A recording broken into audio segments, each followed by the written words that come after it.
So we got to remove the fiberglass sheet, basically to repair this. There's a lot of water damage on the wood.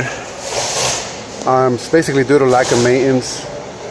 The customer did not seal his coach properly with silicone around the moldings, the roof, probably the caulking and self-leveling lap sealant. So when you don't seal your coach, water will enter it and then cause major damage. You can see the wood is completely destroyed here. Oh, especially bad here too.